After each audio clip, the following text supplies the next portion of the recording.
మీకు ఒక మంచి మాట సంఘములో ఎలా ఉండాలో నేర్పుతూ హెబ్రీయులకు రాసిన పత్రిక 12వ అధ్యాయము 17 వచనం ఆయన 15వ వచనంలో ఏమన్నాము?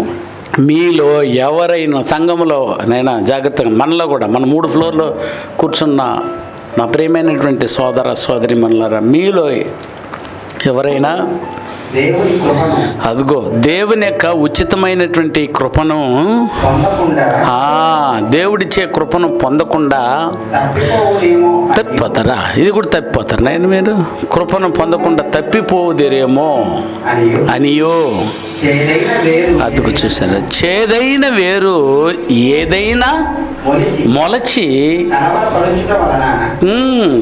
కలవరపరచుట వలన అనేకులు అది ప్రాబ్లం. చేదైన వేరు వచ్చింది అని అంటే ఇంకా మొత్తం పాడైపోతుంది.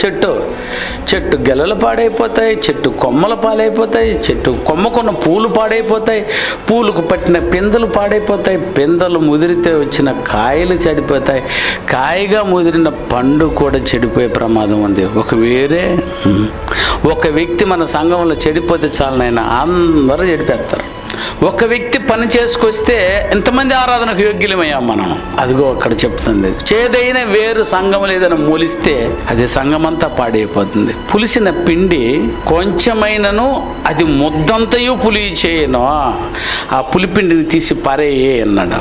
అంటే మన సంఘములో వ్యక్తిత్వ నిర్మాణానికి తాను చెడిపోయి అనేకులను చెడగొట్టే దయోత్రిఫెల్ లాంటి వాళ్ళు ఉన్నారేమో. బాబు మీరు చూసుకోండి, మిమ్మల్ని మీరే చూసుకోండి. ఒకవేళ ఉన్నారేమో